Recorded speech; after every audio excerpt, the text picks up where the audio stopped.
Hello, friends. Welcome to another episode of the MANNSCHRECKS. I'm Sarah. And I'm JJ. And we're here back. It's been a little bit. It has been. We've just... Can't seem to figure a rhythm. By. Oh, my goodness. We're insanely busy. But it's good that we took some time. I'm excited. I've got some great stories, and we've got a little goofy game type thing and conversation. So it's going to be fun. Okay. All right. Are you ready to approach the news desk? I am. Right. So my first story is a new set of endangered cotton-top tamarin triplets were born at Disney World. Cotton-top tamarin. So that's like a monkey, right? Look at the picture. Look at him. Little fuzzy-headed, like monkey type things. I love it. So they're the second set of critically endangered cotton-top tamarin triplets to be born at Walt Disney World this year. So let's see. It says the three tiny primates were born at Animal Kingdom on Saturday and are bonding with their parents and siblings, a Disney World spokesperson told the news source. An earlier batch of the small but powerful monkeys were born there in January. So I now that I'm thinking about it, so you said triplet, right? And you said second set. How many do these monkeys normally have? I don't know. Triplets, maybe. I'm not sure. These are apparently like one of the rarest types of, I guess they're primates. Yeah, it looks like a monkey. Yeah, so it says... Yeah, they're primates. So yeah, they're monkeys, but they're so tiny. Little guys. But yeah, so this is another batch that was born this year. There were some born earlier in the year. Nice. But these are triplets, which I guess is kind of a big deal. Well, because I was thinking about, like, you know how puppies can have like 10 but they're not 15? called. Yeah, they're not called. It's just a litter. It's exactly. So when is it a litter of monkeys? I guess because maybe monkeys normally only have one at a time, so it would be more common. Like it's like with goats. humans. It's like goats. Goats typically will birth one at a time, but if two are born, they really are called twins. Yeah. Because you wouldn't call it twins if it's like 7 cats. No, you know, it's like different. No, that's just a litter. Yeah. Right? You don't call them septuplets like that. That would be weird. Right, because humans don't normally birth more than one at a time, so you would just call it a single birth. The but norm. Otherwise, yeah, based on the norm. It is interesting to think about, though. So apparently they weigh only 1 pound in adulthood. Oh, in adulthood. Ooh, so really tiny little monkey. Cotton-top tamarins are only found in the rainforest in northwestern Colombia. Wow. They have sophisticated social behaviors and evidence of simple grammatical capabilities. Oh, yeah. Sometimes monkeys can do, like, spelling out sentences with sign language and stuff. Mm-hmm. Okay. Wow. A pound, like, that's like a kitten, you know? Like, that the full-grown thing is a kitten size. That's super cute. Despite their small stature, their athletic capabilities are impressive, jumping 15 feet from a stationary branch. Their appearance is highlighted by a wild mane of bright white hair atop their heads. I do love that. That's in the title, right? Aren't they called like white mane? Cotton top. Yeah, cotton top. That's what it is. So male and female parents of newborn tamarins share infant care equally. Aw. How egalitarian of them. Carrying their young on their backs until approximately 14 weeks of age. There are only 6,000 remaining cotton-top tamarins remaining in the wild. But who has to do all the laundry? We all know the woman carries more of the burden. No, I'm just kidding. The cotton top. So they are one of the rarest primates in the world. Wow. What did they say? Critically endangered? I mean, this is a big deal. Oh, that's so cute. I'm so glad that there's more in the world. Isn't that just crazy? It's so cute. I didn't even know. That's so interesting. But anyways, yeah, so that's happening at Disney World, so... when are you taking me to Disney World? What's the connection to Disney World? They were born at the Disney's Animal Kingdom. Oh my gosh! I said that at the beginning of the article. Yeah, that's why I clicked on the article, because I was like, oh, they were born in Disney World. I want to see where, and they were born at Animal Kingdom. Crazy. I guess it is a zoo. I just don't think of it as it's technically a zoo. Like I think of it as like, no, it's a show. It's a ride or entertainment. But no, of course it's a zoo. No, it's one of the parks. Right. Yeah. It's kind of set up like a safari, you know. But interesting. Isn't that cool? That's really cool. So. Oh. Yeah. Way to go, Disney. Saving these critically endangered species. What was it called? Cotton top. Cotton top tamarin. I love that. Can we refer to like old people with white hair as cotton topped? I don't think that would go over so well. I think they're called Q-tips. That's what my boss at the Prince Commerce Center used to call them. We'd have a group of elderly people stay, and he'd be like, the Q-tips are here. I love it, but it's I think so mean. It was a little bit belittling. He always said it in like such a endearing way, but also a little bit like he was berating them. So I didn't know how to take it. Yep. I could never ever say that about someone ever. I could, even if I was thinking crotchety old person. Oh my gosh, Q-tips. That's really funny. Cotton Top. That's a little better. Not really. Nope. That's not. No. All right. Suspected burglar caught after sitting down to read a book in the middle of a Rome house robbery. What? So, I hope it was a good book. I mean, you and we love to read. I hope it was the Bible and they've reformed their ways. Nope. So, Italian police have arrested a 38-year-old man who bizarrely stopped to read a book on Greek mythology while attempting to burgle a house in Rome. I love it so much. Isn't that amazing? So you're stealing. It wasn't even a book on Roman mythology. No, it was Greek mythology. Whoa, man. Whoa. He's like, I'm going to steal some stuff. Ooh, what's this book here? I just had to read about it. It's like, just take the book. Oh like, my if you're stealing, just take the book, add that in the bag, and go. Just sit down and read. I love it because that's something I would That's do. the most random book ever to like. Just bizarre. The Wow. would-be thief gained entry to an elderly homeowner's residence via the balcony, but got no further than the victim's bedside table, where he became distracted by a book about Homer's Iliad. Wow. It's not even like obscure. That's like pretty famous. Yeah. Like that's normal. Wow. Wait, I don't have this copy. I gotta get this. 71-year-old occupant awoke and confronted the intruder, who promptly fled the scene. However, authorities later arrested the suspect in Rome's Prati district. So they caught him later, but he ran away. Wow. I mean, bedside table. So he's like sitting next to the dude's bed. That's creepy. I awoke and there was someone sitting next to me reading my book. I don't think I'd be mad. I'd just be so confused. I'd be like, why are you How here? How did you get in here? Why are you reading my book? Because I read at night all the time. I have a book that lives underneath the bed. And if I'm not too tired. And you woke up in the middle of the night and someone was sitting there next to you reading Dune. I'd just be like confused. I'd be like, what are you doing? That is so weird. According to Italian media reports, the arrested man claimed that he had mistakenly entered what he thought was a B&B to visit a friend. Yep. Sure. And you were going to read your friend's book? That's even weirder. Like, I came here to see my friend. Enter my bed and breakfast through the balcony. The balcony? That's not what the B&B stands for, my man. Breaking Batman through the balcony. books. Sneaking into someone's room. Upon his arrest, the man was found in possession of a bag containing expensive clothing allegedly stolen from another house earlier that evening. So they're like, The book that caught the burglar's attention is called The Gods at 6 o'clock by Giovanni Nucci, which explains the Iliad from the perspective of the gods. Interesting. Yeah, like, all right. That's Nucci, when informed of the incident, told this news site, "It's fantastic." I helped to solve a crime. I would be so pumped. I'd be like, my book, my book.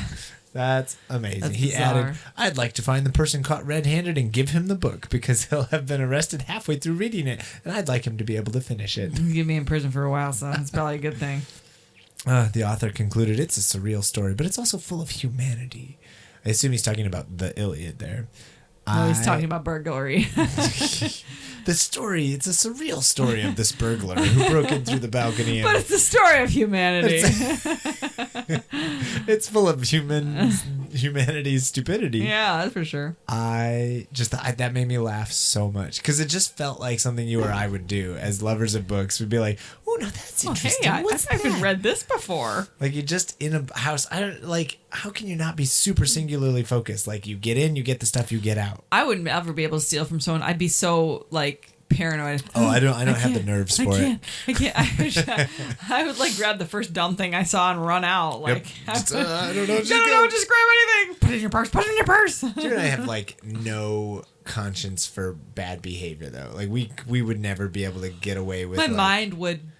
It'd be the telltale heart. I'm just gonna quote that. I literally was gonna say it'd be the telltale heart, and I would never stop. That's a different poem. I know, but I couldn't. There's no line from Telltale Heart, right? Is there a repeated line in that one? No, you just hear the heart beating right, yeah, under the floorboards. Yeah, I couldn't do it. Nope. That was a weird tangent. Sorry. Well, it just that fit. It does. It fit. If Edgar Allan Poe book was on the edge, I would walk past it. Nevermore. All right. So was that the end of that the was story? it. Yeah. Oh, okay. Just that he got arrested. My next story is hotels reveal the most unusual lost and found items and room service requests. Ooh, this could be really gross or this could be really cool. So Hotels.com revealed some of the most unusual items left behind at its partner hotels around the world.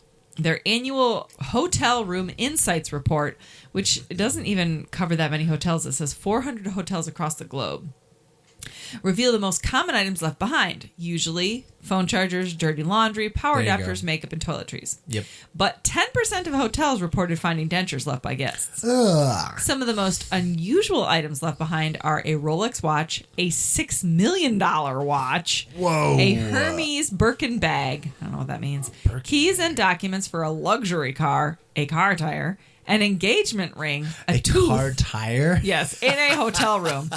A tooth, 2 full leg casts. Was Andy there from Parks and Rec? Stacks of cash. Oh my gosh. A pet lizard and a chick. A chick like a baby chicken? Yes, it's Hotels.com says the lizard and chick were safely reunited with their owners. I'm assuming, especially the $6 million watch, anything of real value, somebody. Oh, came back yeah. for, you know, like they went and got that. Oh, yeah. It says the report also detailed some of the most unusual room service requests, including an Evian-filled tub for a child's bath. Okay, Nice. Who's bougie enough to be saying, I will only bathe my child in Evian water? I need bottled water for my baby's bath. A customized allergen menu for a pet. A menu? Yes. For what? What? My pet must only eat these foods. Burnt toast. This person ordered burnt toast. They ordered it like that's what they wanted. A caviar hot dog. I don't want to know what that means. Okay, this is not that weird. Fresh goat milk. No, That's it's a pretty little normal. unusual. In some countries, that's what they drink. It's goat milk. Yeah, but I would say that's unusual. I wouldn't know where to get goat milk in Michigan. Do they sell that in stores? Yeah, they do actually. Some more whole. Sure. Like Yep. Whole Foods. Yeah. 4 pounds of bananas. And a high five from a team member to ensure their room service request was read. So I just want to make you sure you read my I've actually heard of that. What was did you ever hear, what was the band? There was a band that always wanted like the green M&Ms taken out or something. You heard of this? No, that's so weird. So different like comedians or rock stars or whatever, when they come into a venue, they have a rider. And what's interesting about the riders is that it comes out of their paycheck. Oh, right? you have talked with me about Yeah, because I think before. it's fascinating. Yes. But there's a band, and I don't remember, it's like a famous band from way back when, like Kiss or so, some big band. Someone listening will remember and they'll Right. comment on this. But in their rider, they would say, and we want you to remove all the green M&Ms. And it was like the last line of the rider. And so they knew if they got in there and there were green M&Ms in the bowl, they knew they didn't read the rider. And they knew what they would expect from that place. It wasn't that they actually needed the M&Ms out. It was just sort of a little secret way to tell Who read the fine print and who does didn't. this venue Yeah. care, or are we going to get kind of the minimum, And I thought that was actually That's kind of interesting. clever. Very interesting. Yeah, actually, what was it I just read? Shoot, I'm forgetting all the Sorry. names attached to these stories, but there was a story of a guy who would demand, every time he came into town for different venues, he would demand that they bulk order him certain products like razors or men's wash or like certain toiletries. He's like, but I want a whole pallet of it. And he would bulk order and he would demand it. He's like, you have to provide this. Then it turns out that he was donating it to homeless shelters. He would come into town and take these toiletries to the shelters and pass them out, or drive around and pass them out to people. That's cool. And it was, so he was like, fine, you can think, I'll let people think I'm a weirdo for, being a diva and ordering bulk things or whatever, but actually I'm doing it to... That's pretty cool. I was like, actually, that's pretty awesome. What was your... And it had no segue there. I was trying to figure out... Cool. What? Let's jump into that next story. Into the next story of a golden eagle attacks a toddler in Norway. Whoa. And the mom killed the eagle. Aren't golden eagles like super rare? It was a whole big thing in Denmark. Copenhagen, Denmark. At first, Francis Ari Stur thought a human was trying to shove him down the steep Norwegian mountainside. Then he saw the golden eagle land. We were staring at each other for like maybe a whole minute, he told the Associated Press on Monday. I'm trying to think of what's in its mind. The bird attacked him 5 more times, scratching and clawing at the 31-year-old man. He was a bike courier. So this is like the fourth or fifth attack. The toddler was the fourth attack before the eagle was killed. And it was just crazy. So the golden eagle is common in Norway and Scandinavian countries' second largest bird of prey, with a wingspan of about 6.5 feet to 2 meters. They typically eat smaller animals as well as foxes and sheep. The toddler and the bird's other victims needed stitches and medication for deep gouges. But the bird was killed after the attack on the small child. So the golden eagle likely had a behavioral disorder that prompted the aggression. So says Alv Atter Folkstad, an eagle expert from BirdLife Norge in Norway. Whoa. Isn't that just crazy? That is fascinating. I was led to believe by the rescuers down under that the golden eagle would actually save me and I could just be flown across. And a small child could sit on its back. He would carry me with his large talons as I floated across the Australian outback. But apparently that's not true, and it'll just bite your arm. It will try to steal your 20-month-year-old child. Oh my gosh, 20-month-year-old child. That is an amazing sentence. 20-month-old. You don't say year. No, I would just say... almost 2-year-old. Yeah. What happened is, quote, radically different from normal, adding that the attacks were all likely by a female eagle who was born this year. Details in the plumage make me believe it's the same bird. The plumage means that no two golden eagles are alike. So she's like, this is one bird and it's acting weird. So it's just a bratty toddler picking up another bratty toddler. I don't understand what's so confusing here. We didn't have to kill the toddler. The most recent attack, the 20-month-old girl was playing outside a farm in Orkland, a small municipality in the south, on Saturday when the eagle came out of the blue and clawed the little girl. The girl's father, who was not there, told the broadcaster that the mother and a neighbor raced out to fight the eagle. Hold on, I'll be right back. I gotta go fight an eagle. There we go. The raptor attacked 3 times before it was killed when hit with a piece of wood.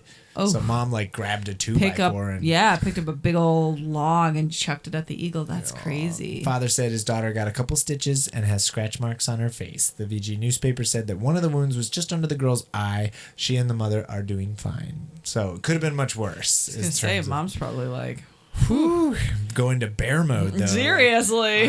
I mean, that's what you do though. If an animal is threatening your child, that's absolutely, we're going to throw hands. That's crazy though. I didn't know golden eagles lived in that area. I had no idea. I, like you, genuinely thought golden eagles were a Australia thing. I knew they didn't live just in Australia, but I didn't know that they lived in like that area of Europe. Yeah, that's crazy. Neither the toddler nor the family were identified, and they have asked not to be contacted, which totally valid. Sure. Like, don't call us. They were aware of the attack. The police had no detailed knowledge of the incident, saying the gamekeeper had been contacted. It's sort of like, that's an animal control issue. Not, yeah. What do you want us to do? We're the cops. Well, and no one was seriously harmed or like injured or killed, so... and so then there's stories of the other people that this person attacked, but they're pretty sure it's the same bird that got all 4 of these people. Oh, okay. So it was just a very aggressive. Yeah. The one guy, the following day, he tried to use his backpack as a shield. He kept pushing the bird down to his feet so he could kick it away from him. No matter what he did, the eagle kept coming back. That would be kind of freaky to have a bird that large going after you. Yeah, I mean, 6.5 feet. It's not like hugest, but that's at least a full person. That's a big wingspan. It is, yep. So this guy, Stuart, he was like hiking when it happened. So he was all by himself hiking. And he still had a 2-hour hike to get back to his campsite. So it's like you wheeled off the bird and you've got all these scratches and then you got to hike for 2 hours. He hadn't brought a satellite phone and cell phone service was spotty. He was able to call his father and the closest hospital sent a taxi to pick him up. He arrived covered in blood and exhausted with gouge just centimeters from his left eye. He had to capture a selfie before leaving the mountain. Which, a little bit, it's like, oh, come on, man. The doctors credited his sunglasses and long-sleeve shirt, saving him from the worst injuries. Well, that is smart. Yeah, so he's got some shades on, and that helped. Got a tetanus shot and was driven home, and he's fine. So it's like the eagle almost got people's eyes a couple times, but nobody actually... But no one was actually... blinded by the guy says, I may be a bit more paranoid now. I might be looking up a bit more, but I'm definitely going to keep hiking. Maybe not that summit for a while. I think I'll stay away for a while just to be safe. It made me laugh. Wow, that's crazy. Eagle almost got carried off a toddler and mom went into battle mode. Oh my gosh. I love it. All right. Are you ready for Sponsor of Your Life? I am.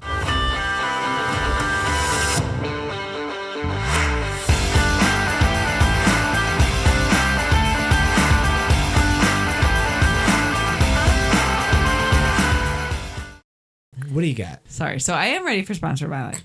So this past weekend, we went downtown Grand Rapids, made a little afternoon trip of it. So and much fun. We visited opening day of Art Prize down in Grand Rapids. Yep. So that was super fun. Gushing about it ever since we went. And I've been talking to people who are like from Grand Rapids and they could go every year.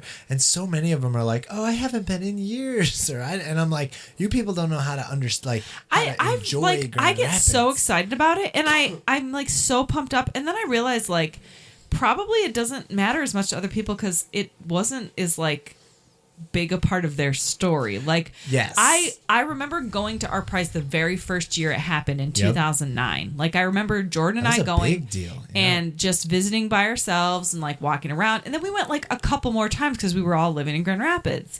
But like, I realized like other people just don't care about it like that. Like, I remember first year Art Prize, it was so cool, so big and blown out. Yep. And like the second year we got engaged at Art Prize, so that was such a big deal and it was so memorable. And like ever since then, we've always tried to make it a deal to go back. Yep. But I just don't think other people care about it as much. But honestly, Art Prize is super cool. And I can be jazzed about it. So you should go down and check out Art Prize, especially the exhibit that was at the Amway Grand. Yes. Well, in the his lobby. Name was Donnell? Yep. Dylan? No. I can't remember. No. He did some impressionist. What's it called? So it was like, minimalist. It's a minimalist series, and it was cartoons, but it was like the titles of each painting just barely hinted. Yep. And so you had to like try to figure out what each one was, and it was so fun. And then the best part was like we walked around, we looked at that, and then we were talking about it as we were getting ready to leave. Yep. And there was this guy sitting at this couch, and he turned around and goes, "You thought that one was Sonic?" And JJ was like, "Yeah." And he was like, "It is. I'm the artist." And we were like, "Oh my gosh!" And the kids were so excited to meet the artist. Liam's it was just face so just dropped. Cool. He was like, "Wait, you painted those?" They really were super cool. And if they were not $2,000 a piece, I would have bought one. Yeah. But it was just so fun. Like, we walked around for like an hour and a half just looking, because we knew like we'll be back again a couple times. It was awesome. Before it ends, because it goes, started on Friday and it'll go through the 28th. So it goes about 2 weeks usually. Yeah. So I'm super excited to go back down again. But just huge shout out to Art Prize, finally being in town, and just a great reason to just go downtown and bum around and just look at art for free. Like, it's like downtown becomes an art museum and all sorts of different media, and it's so much fun. I love it. But I love downtown Grand Rapids. So and we've been away. Like, I would say it's been going. It's like the 15th year, right? This is its 15th year. It started in 2009. We've probably only gone to like 5 or 6, right? Maybe more like 8 or 9, but. There's many years where we've been super far away. We didn't go when we were in the UP. No, for 4 years. And when we lived in Chicago, we went back maybe once out or of twice. Those 3 years, and then we did 4 years living in Flushing. We came back over at least twice. But every year we were living in Flushing, we tried to make it back, and we went back last year. But it's it's a bit of a trip. So yeah, we haven't been to all of them, and during 2020 they skipped because they were thinking about doing it every other year to try to space it out, because 2020 was just not a possibility. But I don't know. I still think it's a cool thing, and it's a fun. It was so fun and to be a part of. Who was it? I was talking to somebody, and they were like, "So have you ever been?" And I was like, "Oh, dude, this is like a big deal to us, like, because we got engaged there, and it's like we love to go downtown, and now we actually live kind of in downtown. It only takes us 10 minutes to get downtown. It's 2 miles away from our house. Yeah. Like it's really cool. So. Art Prize, that's a good sponsor. Yeah, it's a great sponsor. All right, so my sponsor is, again, I'm going to go with food because I love it so much. We've been doing the alphabet date night, and we did Mexican food this past week. Yeah, that was good. Was so good. And not just, like, that place was good, and you got me these, like, specialty tacos. Because you ran that night. It was the M date, and we did Mexican food and some trip down memory lane, and it was an awesome date night. Right. But, man, that food was good. And you got me... I don't remember what it was called. One was I got you a buffalo chicken one. Yep, that one was amazing. And then there was the heater, which was like... Yeah, it had like pickled jalapenos and like beef, shredded beef. Steak. And it was so good. And just ever since then, not just those particular tacos, which were delicious, but just Mexican food in general. I was thinking about it, I was like, man, if my wallet and my waistline could handle it, I would eat Mexican food every day. Like, it is my number one favorite. I love it so much, and I will eat it all the time, and it was delicious. I'm pretty sure the very first time that you and I ever went together to like eat out with friends was we went to your favorite, which is not even a good place to eat. On the border. Tex-Mex. It's so generic Tex-Mex. Like, it's not even memorable. Like, there are way better Mexican restaurants to eat at. And I know that now. But you were like, they're the best. And I was super you were into like it. so amped up. This is the best restaurant ever. And I just vividly remember that. Like, we'd only been dating for like maybe 2 weeks. And you were like, oh my gosh, On the Border is the best restaurant ever. I still love it. Like, I'm not, no shade. I just know now there's more authentic places. Well, because we live really close to Burton Heights, which is a very Hispanic neighborhood. When we lived in Chicago, we lived close to Chinatown, Pilsen, which was close to Pilsen. Yep. We would get really good Mexican food there. Even when we lived in Wheaton, there was a really good taco restaurant that was close by within walking distance. Like, when we lived in the UP, we would go to Sol Azteca, which is like one of my favorite restaurants. Always there has been.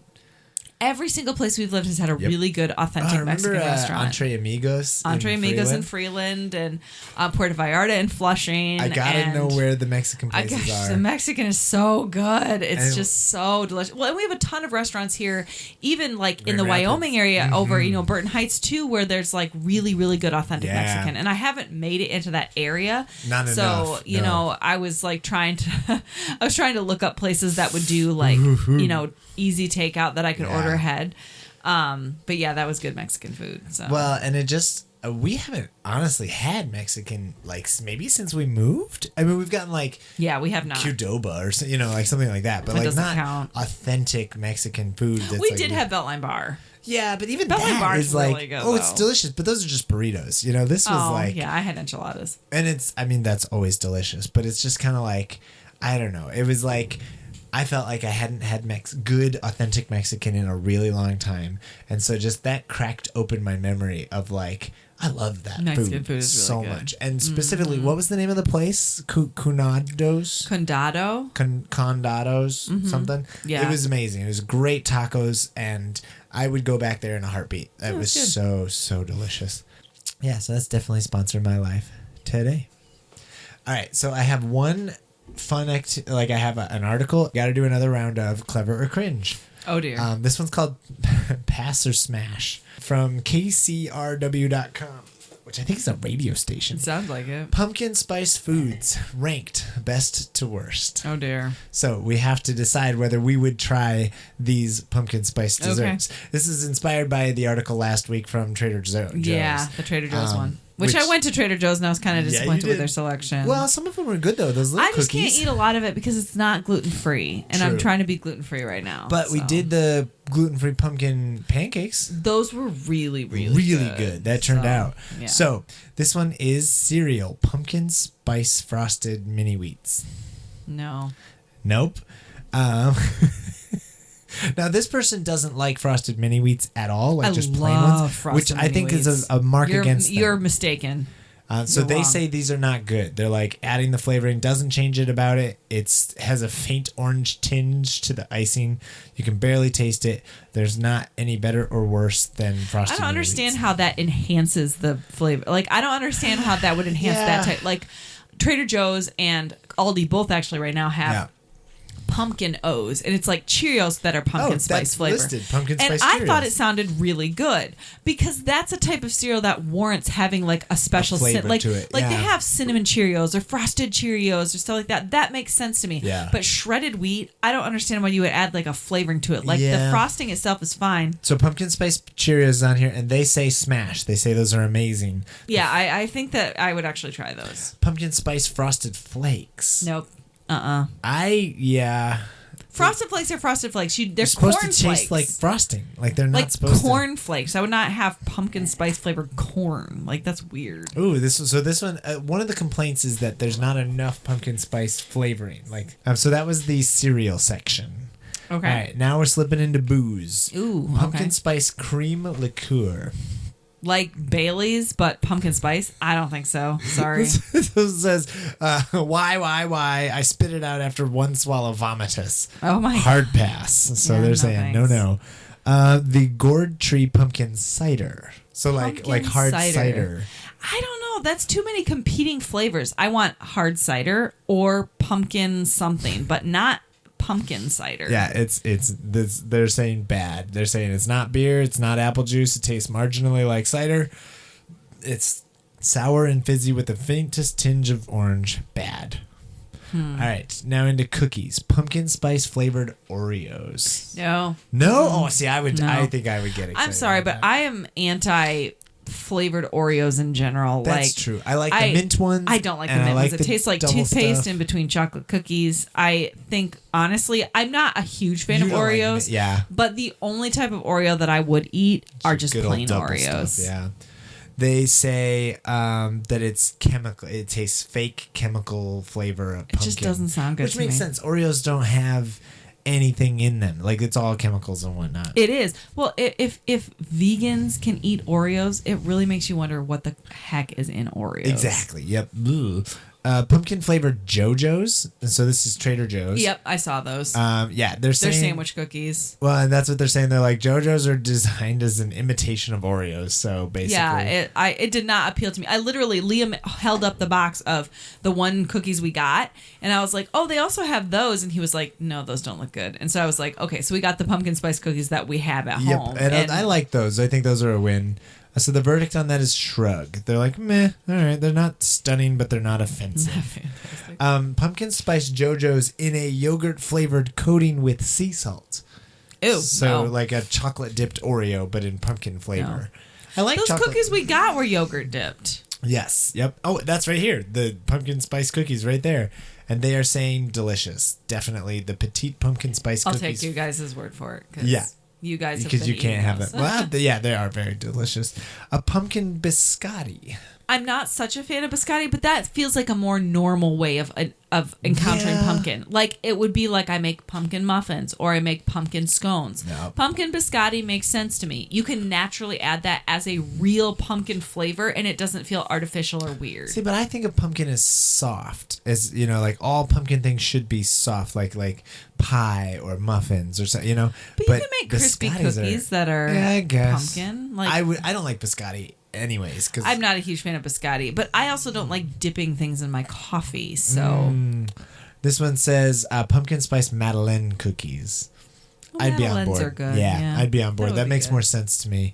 yeah, Pumpkin spice batons.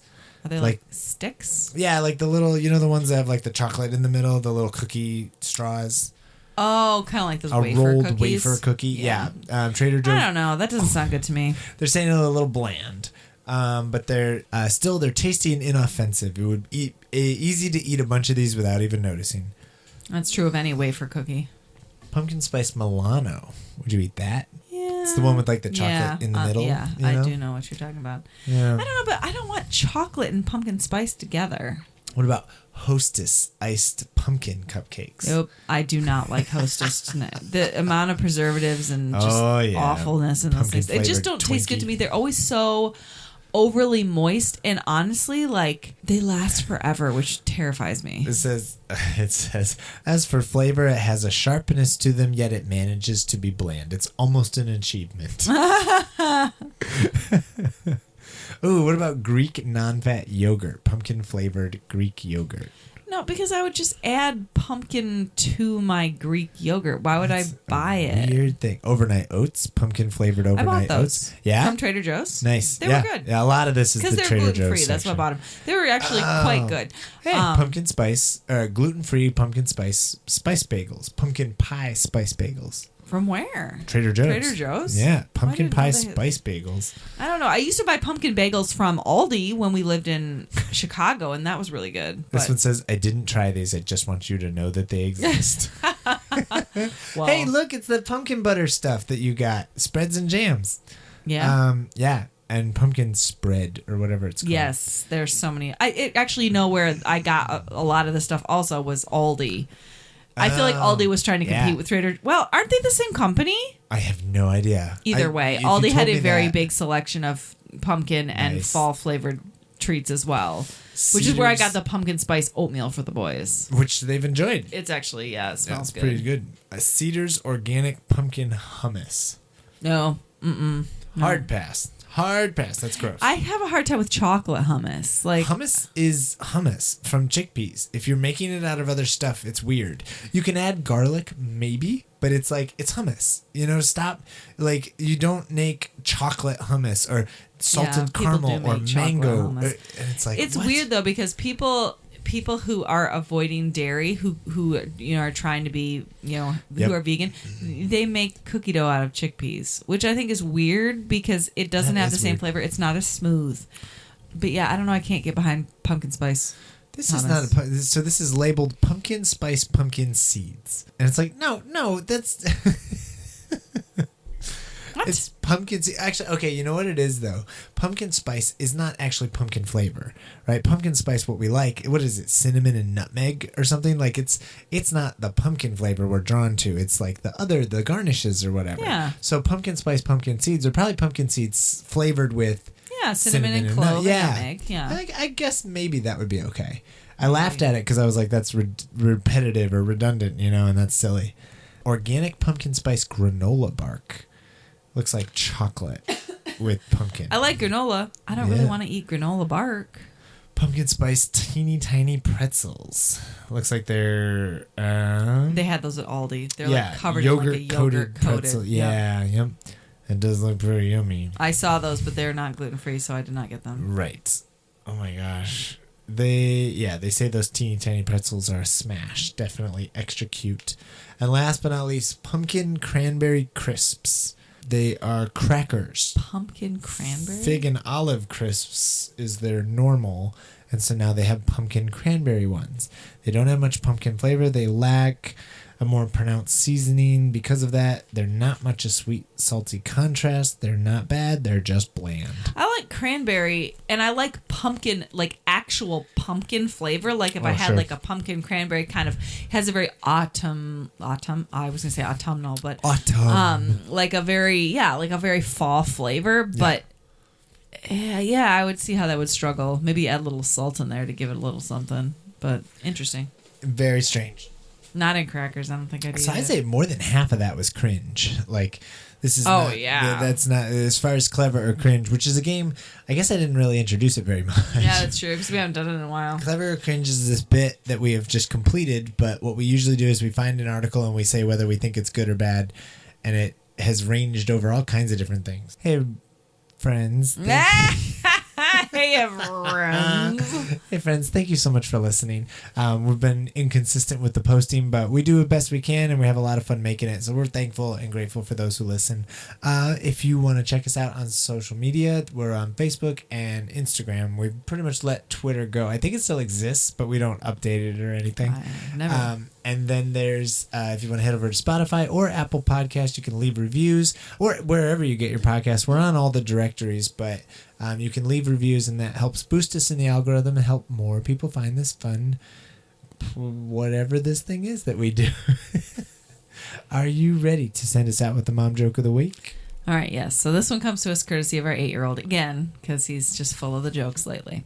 So yes. A penny and a quarter were walking down the street. The quarter walked around the sewer grate, but the penny fell in. Why? Penny fell in. No sense? No. Something. The quarter had more sense. Nice. He was very proud of that.